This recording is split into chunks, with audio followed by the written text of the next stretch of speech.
Vamos a seguir con la epístola de Pablo a Colosenses, así que vamos a abrir la palabra en esa epístola.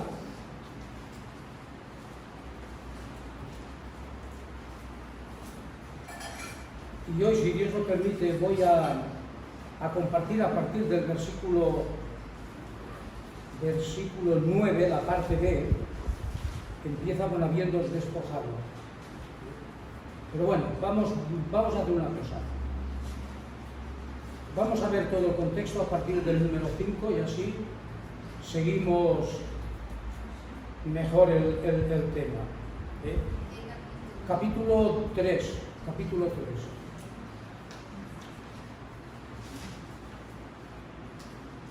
El último mensaje que di, el último estudio, hablé acerca de hacer morir lo terrenal, hacer morir el pecado.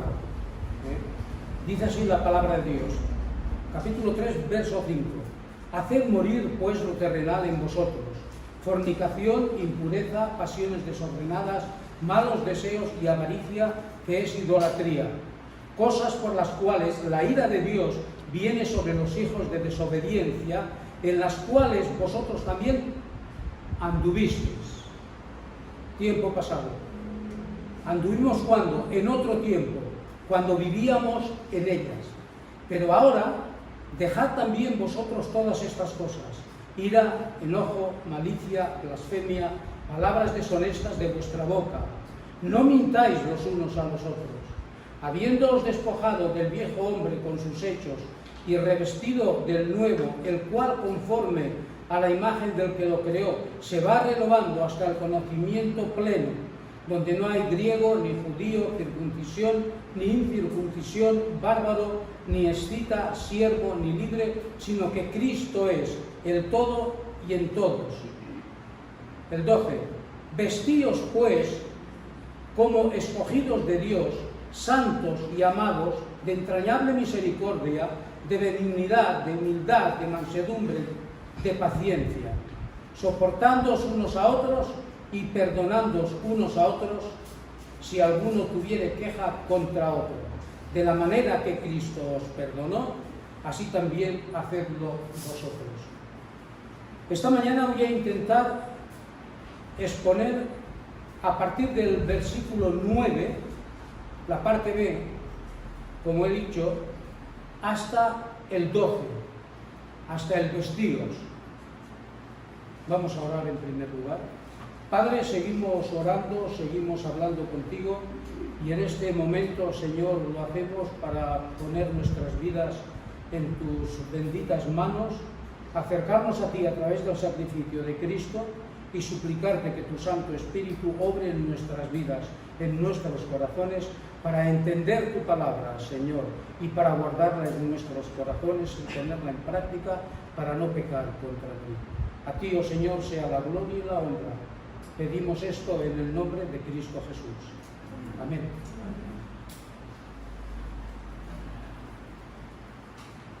Como dije, comenté acerca de hacer morir el pecado. Hoy lo que vamos a ver es el vestir del nuevo hombre. ¿Cómo es el vestido, la vestimenta del cristiano? Voy a intentar llegar hasta el 12. Si veo que me paso de tiempo, lo dejaré para la próxima. Pero mi intención es llegar hasta el 12, hasta la vestimenta. Impresionante vestimenta, hermanos, que ojalá la llevemos siempre puesta. Ojalá. Porque cuando la llevamos puesta siempre, Dios es glorificado. Pero me da la impresión que a veces nos olvidamos de esta vestimenta, de las cualidades, de las virtudes que tiene. Y esto va en contra de lo que Dios demanda en su palabra, como veremos.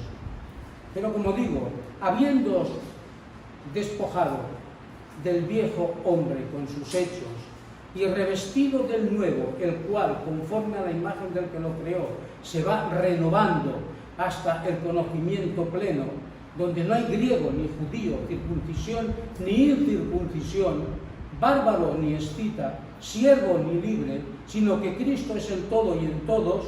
Vestíos pues como escogidos de Dios, santos, amados, de entrañable misericordia, de benignidad, de humildad, de mansedumbre y de paciencia. Vaya virtudes, vaya virtudes. Bien, dice el 9b, 10a, hasta 10a, habiéndoos despojado del viejo hombre con sus hechos y revestido del nuevo. Este pasaje que acabo de leer se relaciona con los versículos del 5 al 9, del 5 al 9, que muestra aquello de lo cual debemos despojarnos o hacer morir. ¿Quiénes? Nosotros, los creyentes. Ahora, Pablo dice, despojaos del viejo hombre. ¿Qué es el viejo hombre? ¿Es un hombre muy viejo en edad, que tenemos que dejarlo al margen? El viejo hombre es la vieja naturaleza. Esa naturaleza heredada de Adán, que cuando nacemos, ya nacemos con esa naturaleza.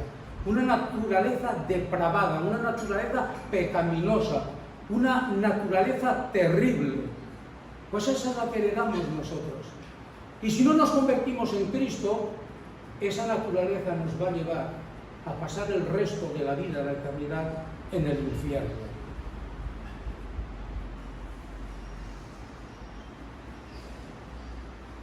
Es la forma, la vieja naturaleza, hermanos, el hombre viejo, la vieja naturaleza, es la forma de vida que se caracteriza por eso, por el pecado, por los deseos engañosos y la rebelión contra Dios que heredamos de Adán. Y notad que Pablo dice que el creyente debe despojarse del viejo hombre con sus hechos. Hermanos, los hechos del viejo hombre: fornicación, impureza, pasiones desordenadas, malos deseos, avaricia, idolatría, ira, enojo, malicia, blasfemia, palabras deshonestas, mentira.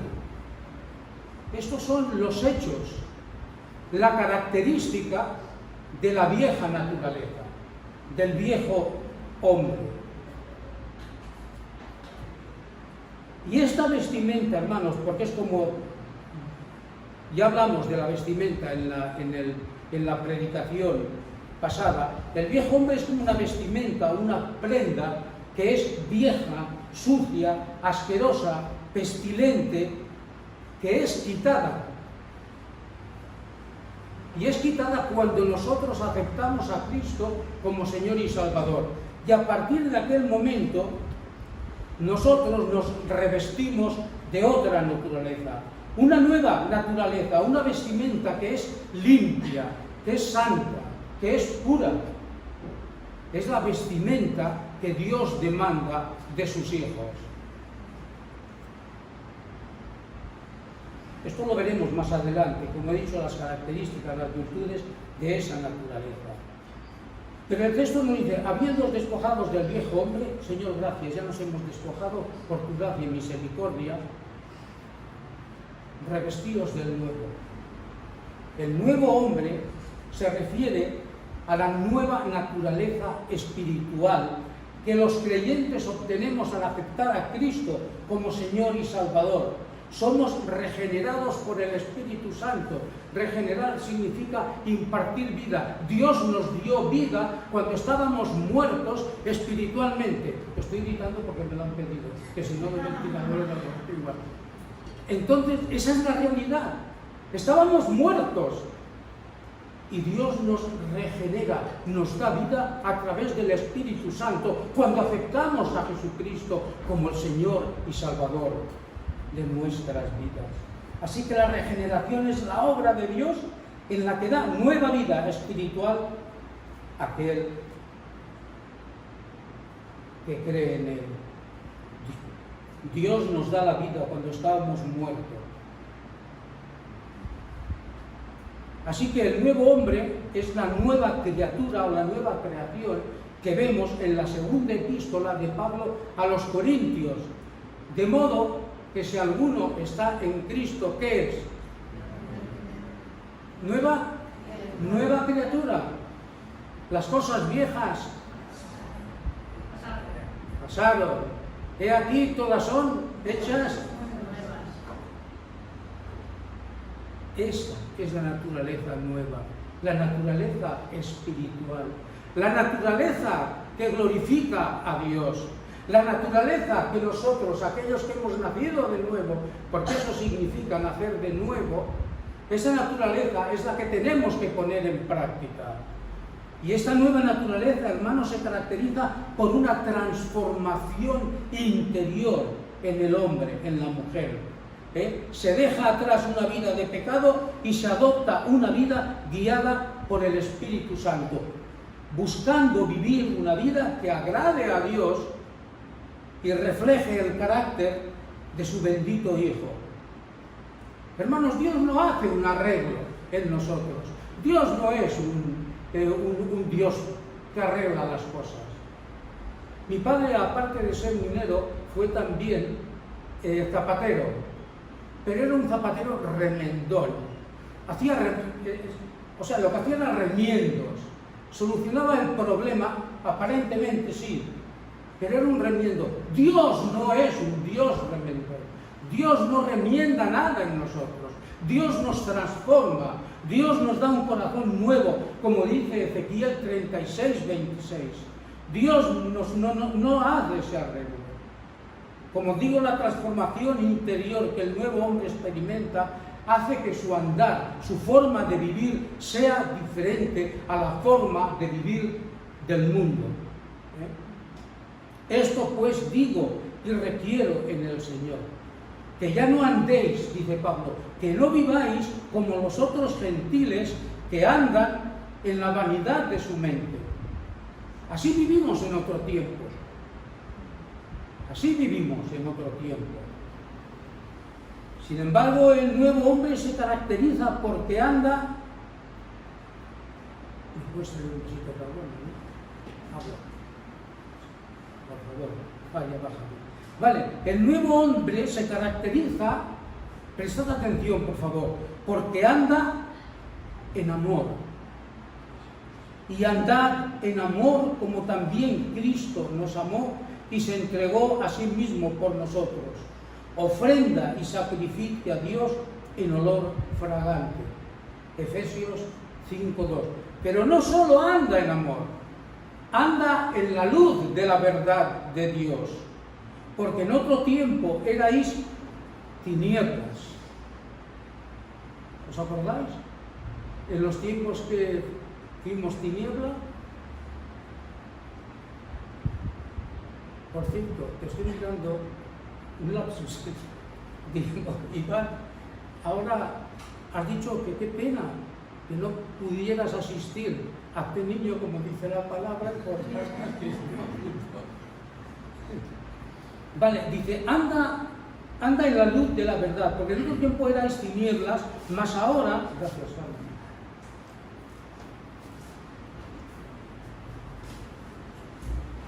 Dice, mas ahora sois luz en el Señor, andad como hijos de luz. Efesios 5:8. ¿En qué más se caracteriza el nuevo hombre? En que anda en sabiduría. Mirad pues con qué, con diligencia cómo andáis, no como necios, sino como sabios. Efesios 5:15. Y aparte de todo esto, de andar en amor, de andar en la luz de la verdad, de andar en sabiduría, el nuevo hombre ama la ley de Dios y al Hijo de Dios, odia el pecado y procura la justicia. Casi nada, hermanos. Si viviéramos así,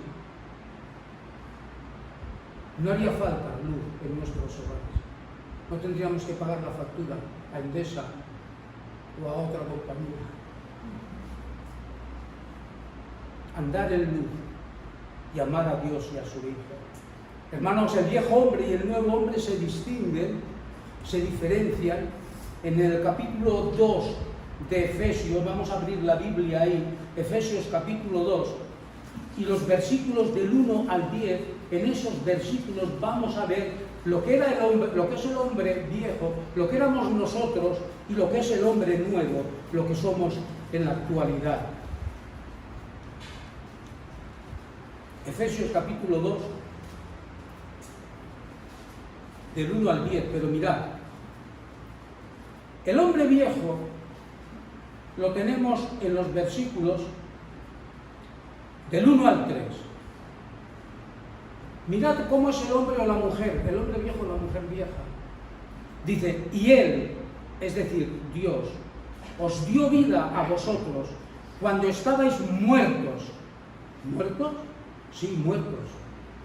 Muertos en vuestros delitos y pecados, en los cuales anduvisteis en otro tiempo, siguiendo la corriente de este mundo, conforme al príncipe de la potestad del aire, el diablo, Satanás, el espíritu que ahora opera en los hijos de desobediencia, entre los cuales también todos nosotros vivimos en otro tiempo, en los deseos de nuestra carne, haciendo la voluntad de la carne y de los pensamientos, y éramos por naturaleza hijos de ira, lo mismo que los demás. Este es el hombre viejo, esta es la vieja naturaleza, esta es nuestra fotografía antes de aceptar a Cristo como nuestro Salvador. Los peros me gustan mucho, no las pegas, los peros que veo, la palabra que veo, y valga la redundancia, la palabra que veo en la palabra de Dios. El pero del 4, hermanos, es un pero de esperanza, que dice, pero Dios. ¿Qué podemos esperar de Dios? Pues nos dice en la Biblia que Dios es rico en misericordia por su gran amor con que nos amó.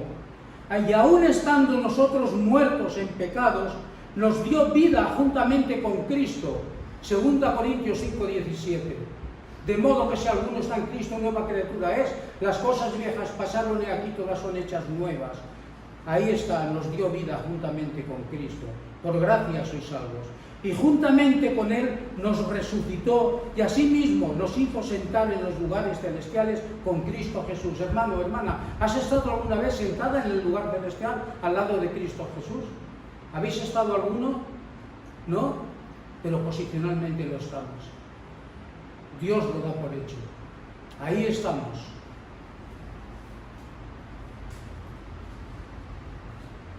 Y así mismo nos hizo sentar en los lugares celestiales con Cristo Jesús para mostrar en los siglos venideros las abundantes riquezas de su gracia en su bondad para con nosotros en Cristo Jesús. Porque por gracia sois salvos por medio de la fe, y esto no de vosotros, pues es don de Dios.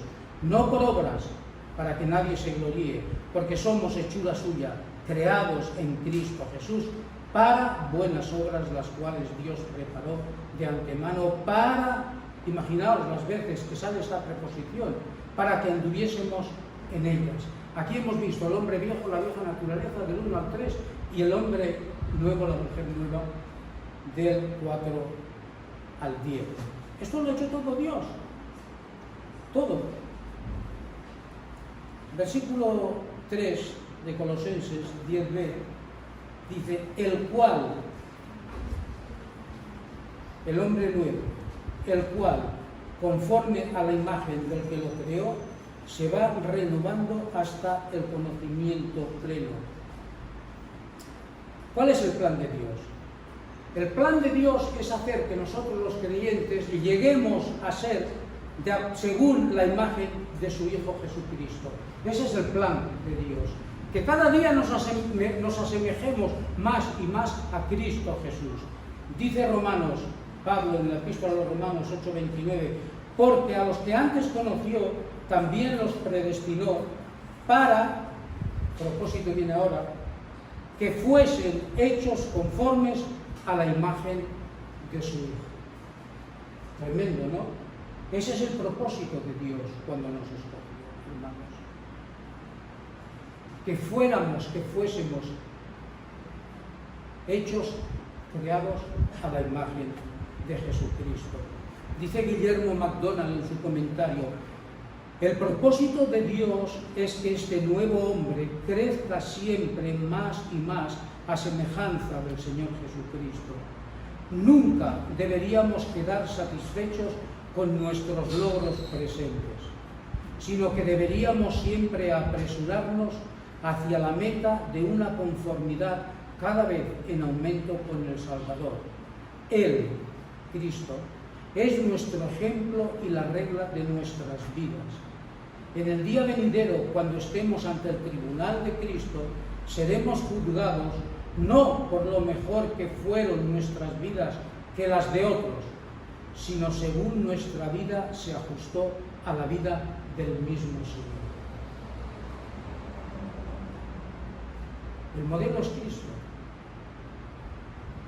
La pregunta es, ¿nos asemejamos cada día más y más a Cristo? ¿O estamos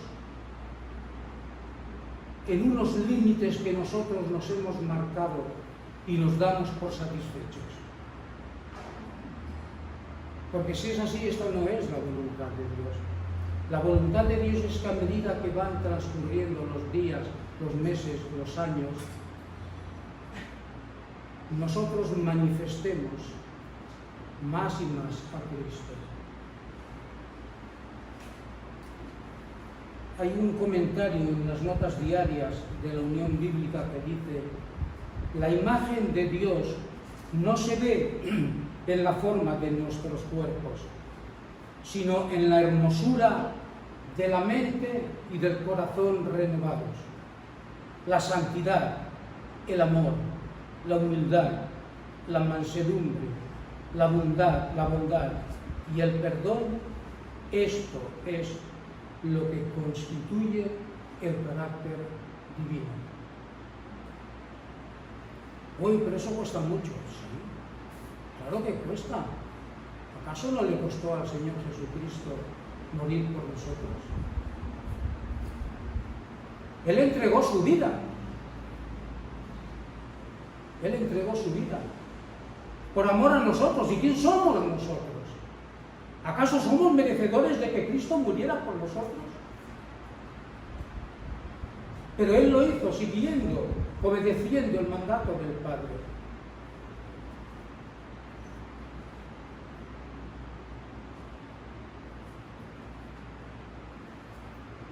A diferencia de esa vieja naturaleza que, como digo, es depravada, que va en decadencia, hermanos, la nueva vida está siendo constantemente renovada por Dios. Depravación de la vieja, la nuestra renovada, significa que cada vez más y más nos parecemos al Señor Jesús.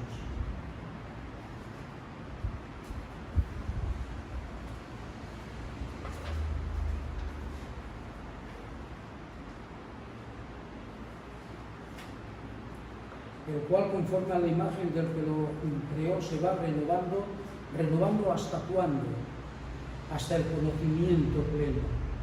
Es decir, que el nuevo hombre tiene que continuar progresando hacia la semejanza de Cristo, o bien hasta que muramos, o bien hasta que Cristo venga a recoger a su iglesia. El apóstol Juan escribió lo siguiente: amados, ahora somos hijos de Dios y aún no se ha manifestado lo que hemos de ser. Pero sabemos que cuando Él se manifieste, ¿qué seremos? ¿Qué seremos? Semejantes a Él. ¿Quién es Él? Cristo. Seremos semejantes a Cristo. Y entonces podremos verlo cara a cara, porque le veremos tal como Él es. Es un proceso de crecimiento, sí, y maduración en Cristo. Claro que sí. Es un crecimiento continuo, constante, permanente.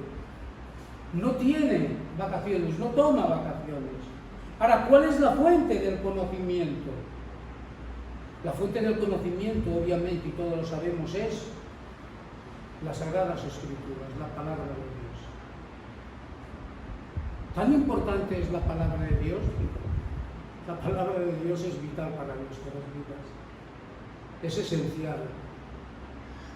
Porque a través de ella se revela la mente de Dios. Revela lo que, y demanda lo que Dios quiere de los suyos. Y la fuente de conocimiento es la palabra de Dios. Mirad, Pedro anima a los creyentes a anhelar la palabra de Dios como un niño anhela la leche materna.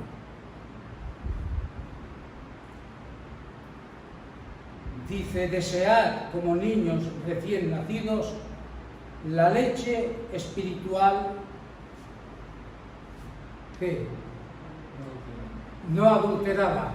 Y tristemente tenemos que reconocer que la palabra de Dios está siendo adulterada en muchas iglesias. Está siendo adulterada. No está siendo predicada tal cual es la palabra de Dios. Se está predicando de tal forma que se quiere dar contentamiento a los oyentes, porque hay pastores que temen que si no predican de acuerdo a lo que los oyentes quieren escuchar, abandonarán la congregación. Hermanos, la palabra de Dios nos reprende. ¿Cuántas veces estamos leyendo y somos reprendidos por la palabra de Dios? ¿Tenemos que abandonar a Dios porque nos reprende? Pues tampoco tenemos que abandonar la iglesia cuando somos reprendidos.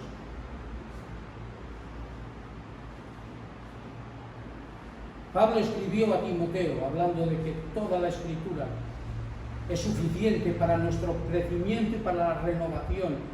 Dice, toda la Escritura es inspirada por Dios y útil para enseñar, para redarguir, es decir, para reprender, para corregir, para instruir en justicia, a fin de que el hombre de Dios sea perfecto, enteramente preparado para toda buena obra. Mirad si necesitamos adquirir conocimiento, no un conocimiento intelectual, no un conocimiento de almacenamiento, un conocimiento para ponerlo en práctica y para glorificar a Dios.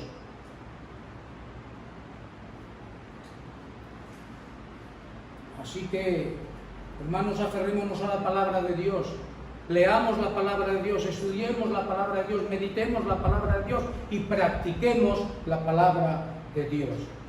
Continúa diciendo el texto, donde no hay griego ni judío, circuncisión ni incircuncisión, bárbaro ni escita, siervo ni libre, sino que Cristo es el todo y en todos. El nuevo hombre vive en un nuevo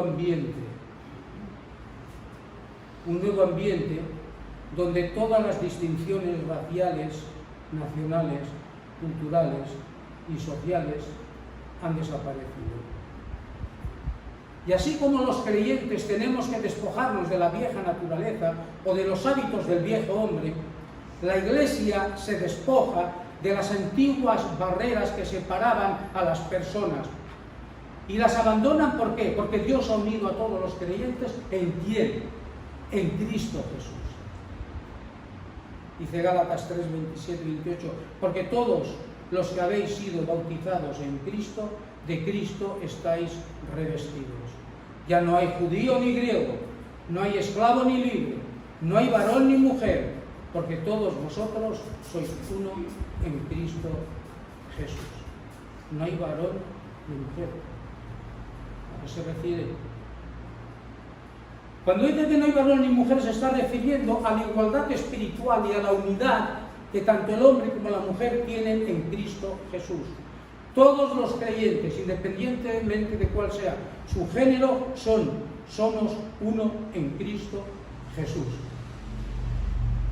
Ahora bien, en el mundo antiguo, en el mundo romano, era impensable reunir en comunión fraternal a judíos, a griegos y escitas. Era imposible. Sin embargo, esto es precisamente lo que ocurrió en la Iglesia. Cristo derribó las barreras culturales que separaban a los hombres. Cristo lo hizo. Dice un comentarista, Cristo derribó las barreras que proceden del nacimiento y la nacionalidad. Diferentes naciones que se despreciaban o se odiaban mutuamente fueron incorporadas a la misma familia, en la misma familia de la Iglesia cristiana. Es decir, personas de diferentes nacionalidades que se habrían lanzado al cuello unos a otros, se sentaban juntas en paz a la mesa del Señor. Cristo también derribó las barreras procedentes de las ceremonias y del ritual. Circuncisos, judíos, incircuncisos, gentiles, se agrupaban en una misma comunión. Y hermanos, para un judío reunirse con un gentil era algo inmundo. Mirad, escuchad mejor dicho. Dice, los judíos rehusaban entrar a la casa de un gentil. Tampoco aceptaban una comida preparada por gentiles ni compraban carne a los carniceros. Cuando regresaban a Israel, mostraban su desprecio hacia los gentiles sacudiendo el polvo de sus vestidos y calzado. Esto es un gesto simbólico de total rechazo. Aún los apóstoles se mostraban reacios a aceptar a los gentiles en igualdad dentro de la iglesia. Hechos capítulos 10 y 11. Es obvio que los gentiles manifestaban los mismos sentimientos hacia los judíos. Bien, esta realidad Cristo las derribó. Las derribó. Pero también derribó las barreras entre civilizados e incivilizados. Los escitas eran una gente tremendamente perversa, eran unos asesinos, los escitas. Eran bárbaros, los bárbaros ignorantes del mundo antiguo. Es cierto, bárbaros ignorantes, es lo que dice la historia. Sin embargo, los griegos, ¿qué eran? Los aristócratas de la cultura, los sabios, los únicos, los inigualables, incultos y cultos. Los cultos y los incultos, sin embargo, se reunían en la misma iglesia. El mayor intelectual del mundo y el más sencillo hijo de la labor se podían sentar en perfecta armonía en la iglesia de Cristo. Insisto, Cristo derrumbó barreras que parecían ser imposibles para que judíos gentiles se pudieran reunir. Y por último también derribó la barrera entre las clases.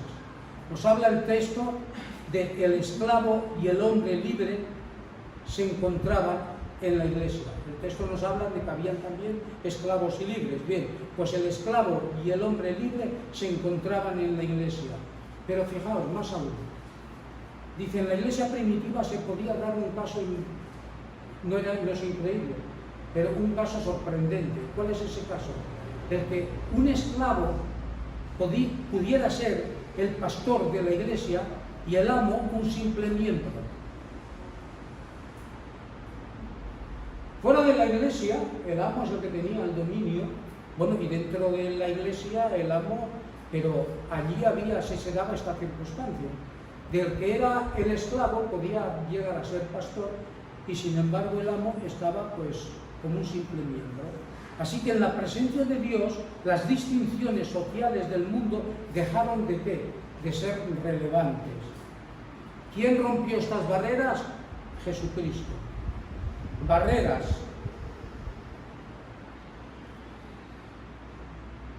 que se crean o que se levantan, mejor dicho, barreras que crean o levantan los hombres no tienen cabida en la actualidad. Pero hermanos, seamos sinceros, ¿creemos que hay barreras dentro de las iglesias locales? ¿Que se han creado barreras? Solo hacer sí o no. ¿Qué opináis? ¿Creéis que hay barreras en la iglesia del siglo XXI? Sin lugar a dudas. Hay barreras. Claro que hay barreras. Hay hermanos que no se saludan. Eso es una barrera y grande. Hay hermanos que tienen envidias de otros. Hay hermanos que no se soportan. Estos son barreras. Cristo ha acabado con estas barreras. Pero el hombre, por naturaleza, a veces tiende a ser ese viejo hombre que fue, pero que en parte no deja de ser. Por eso pecamos. Pero lo que no podemos permitir es eso. Lo que Cristo ha hecho, que le ha costado tanto, nosotros debemos evitar formar barreras en la Iglesia. Pero ahora en Cristo Jesús, vosotros, que en otro tiempo estabais lejos, habéis sido hechos cercanos por la sangre de Cristo, porque Él es nuestra paz, que de ambos pueblos hizo uno, derribando la pared intermedia de separación, aboliendo, es decir, poniendo fin en su carne las enemistades, la ley de los mandamientos expresados en ordenanzas. ¿Con qué fin? ¿Para qué? Para crear en sí mismo de los dos un solo y nuevo hombre, haciendo la paz, y mediante la cruz reconciliar con Dios a ambos en un solo cuerpo, matando en ella las enemistades. Esa es la voluntad de Dios. Esta es la armonía. Mirad cuán bueno y cuán delicioso es. ¿El qué? Habitar los hermanos juntos en armonías. En armonía. Porque allí envía el Señor bendición y vida nueva.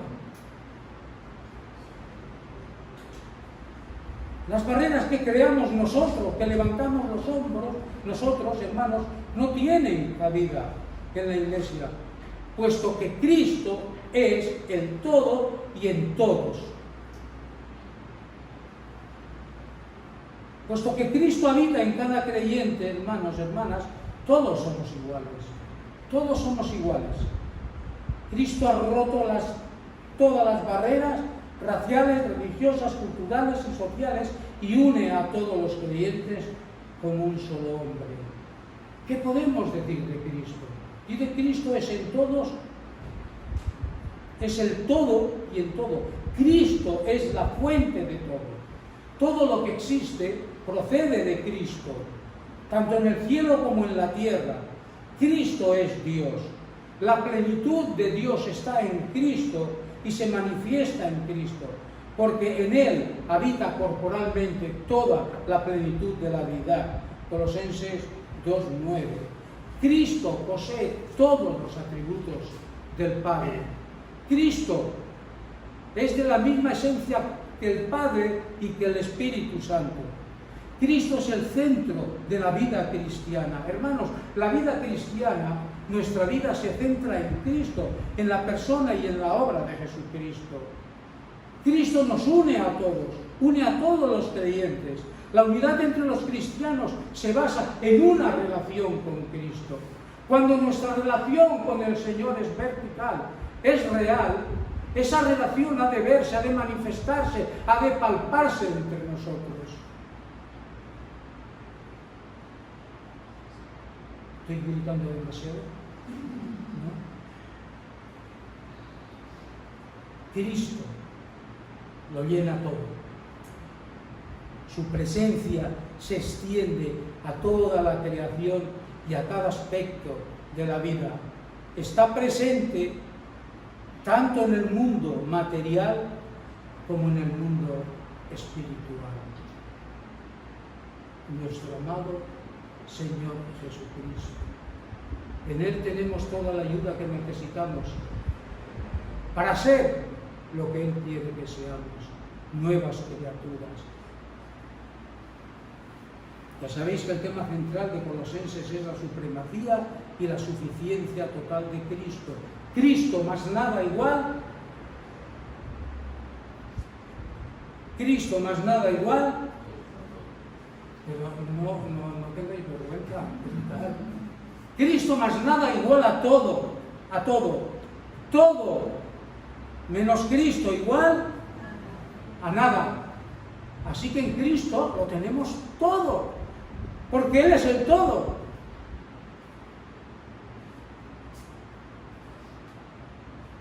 ¿Dónde buscamos? ¿A qué fuente vamos? Para ser más santos, más santas.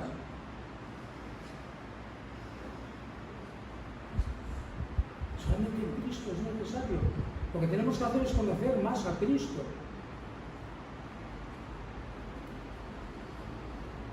No sé el tiempo que llevo, Miguel. ¿Lo saben más o menos? ¿Sigo? Son las 12:13. Bueno, Perdonadme, vamos a seguir. No voy a intentar no extenderme mucho, pero es que ahora viene la vestimenta, el vestido del creyente. Y eso es importante, ¿verdad? Que no lo deje hoy porque venimos de recordar lo que fuimos, pero ahora nos vamos a centrar en lo que somos. Vale, entonces, hermanos, la palabra de Dios nos dice que nos vistamos del nuevo hombre. Vestíos, dice, pues, como escogidos de Dios, santos y amados, de entrañable misericordia, de benignidad, de humildad, de mansedumbre, de paciencia. Hasta aquí. De paciencia. Estas son las virtudes, estas son las cualidades de la vestimenta del creyente. Así que aquí, en este capítulo 3, verso 12, Pablo lo que hace es señalar lo que los creyentes debemos vestir. Como escogidos de Dios, que somos, santos y amados, que esto es en verdad lo que somos, la palabra de Dios dice vestíos. En primer lugar también dice que somos escogidos de Dios. Hermanos, los creyentes somos escogidos de Dios. Efesios 1:4 nos dice que Dios nos escogió en Él, en Cristo, antes de la fundación del mundo.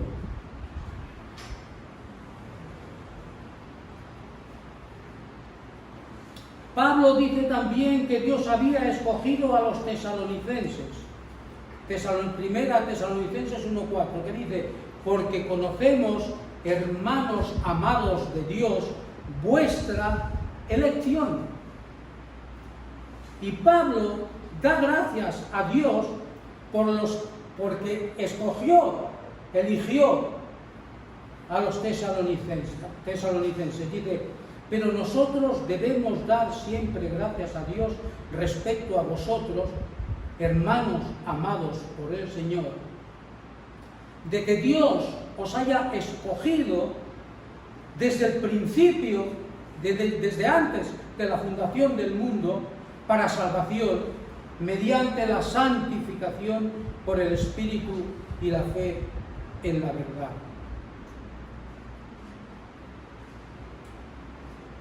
Dios no nos llamó por méritos nuestros o por nuestras buenas obras. Segunda Timoteo 1:9 dice que Dios nos llamó, nos eligió, según el propósito suyo y la gracia que nos fue dada en Cristo Jesús antes de los tiempos. Los nombres de los creyentes fueron escritos en el libro de la vida desde la fundación del mundo, Apocalipsis 13:8 y 17:8. Y Hechos 13, 46 al 48, nos habla de quienes han sido destinados por Dios para recibir vida eterna.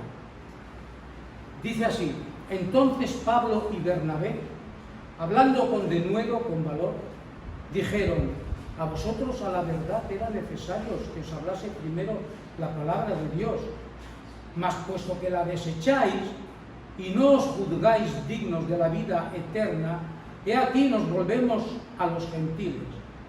Porque así nos ha mandado el Señor diciendo: te he puesto para luz de los gentiles, a fin de que seas para salvación hasta lo último de la tierra.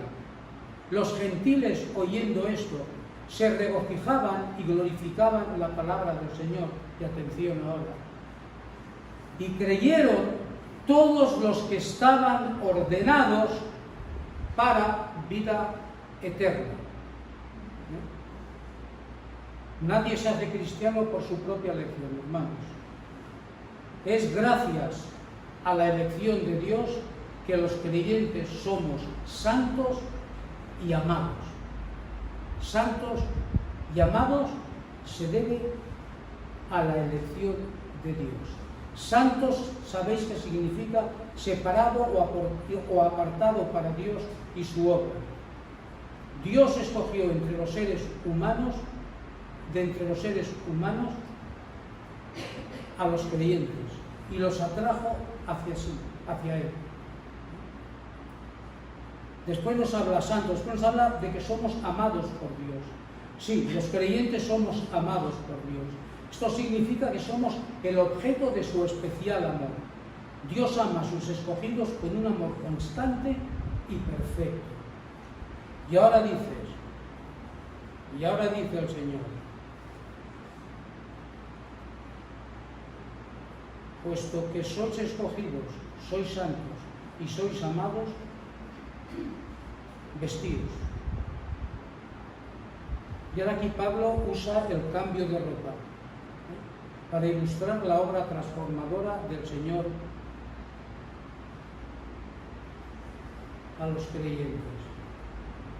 Dice, vestíos del Señor Jesucristo y no proveáis para los deseos de la carne.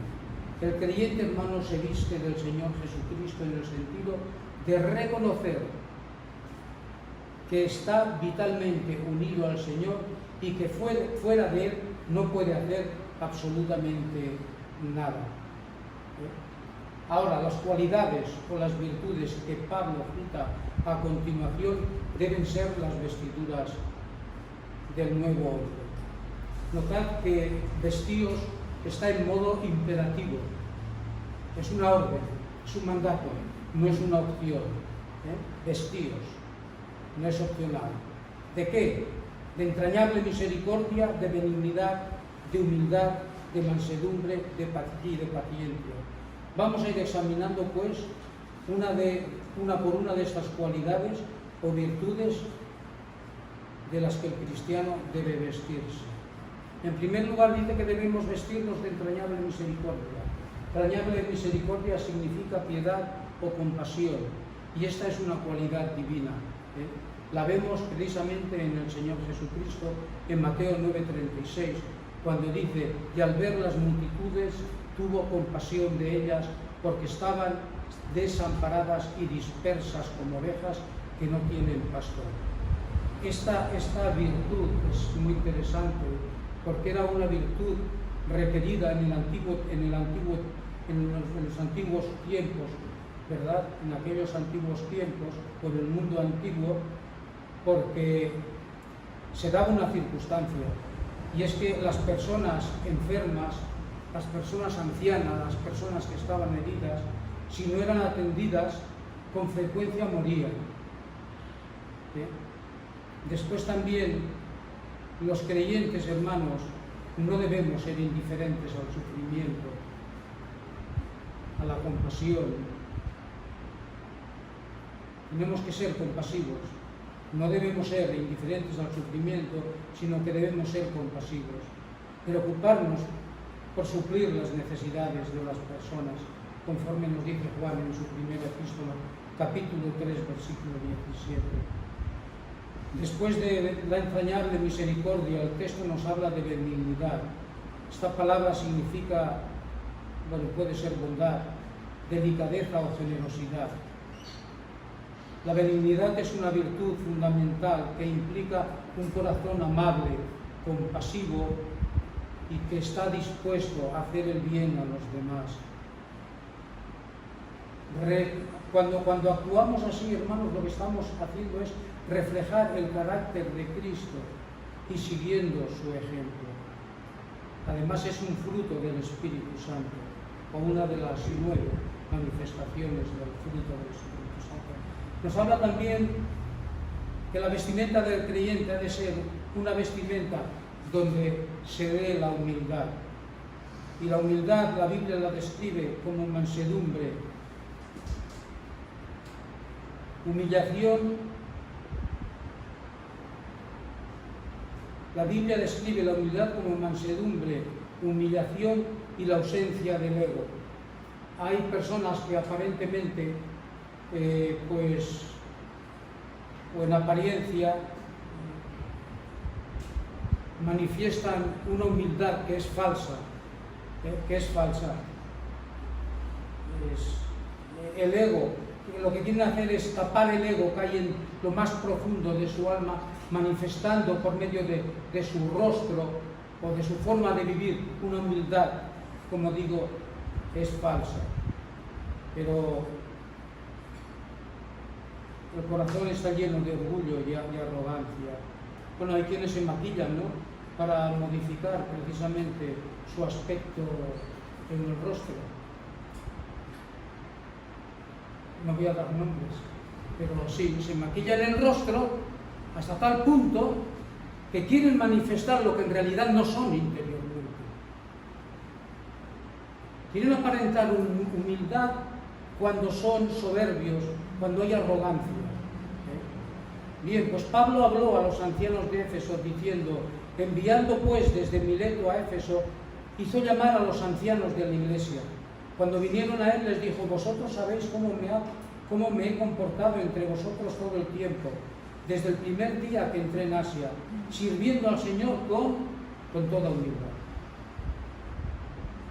Además, esa humildad, nos dice el texto, que fue acompañada con muchas lágrimas y pruebas que me han venido por las asechanzas de los judíos. Así que esa vestimenta cristiana del nuevo hombre debe ser una vestimenta que contenga entrañable misericordia, benignidad y humildad. ¿Y qué ha prometido dar Dios a los humildes? Gracia, mostrar favor y benevolencia a aquellos que son humildes. Esta es una promesa del Señor a los que son humildes de corazón. Sin embargo, dice la palabra que Dios se resiste a los soberbios. La gran diferencia. Y esa humildad que hemos visto, que hablaba Pablo, es la que tiene su origen en un corazón rendido a la voluntad de Dios. Dice el Señor: llevad mi yugo sobre vosotros y aprended de mí, que soy manso y humilde de corazón, y hallaréis descanso para vuestras almas, porque mi yugo es fácil y ligera mi carga. Y la última característica, virtud de la vestimenta, es la paciencia. La paciencia, según el diccionario expositivo de Vine, es una virtud activa que implica perseverar, esperar con serenidad y mantener la fe ante las dificultades. Yo tengo que aprender también de las otras, pero de esta cualidad, de esta virtud, tengo que aprender mucho. No es pasividad, hermanos, sino una virtud que se desarrolla con la práctica y que lleva al crecimiento personal y espiritual.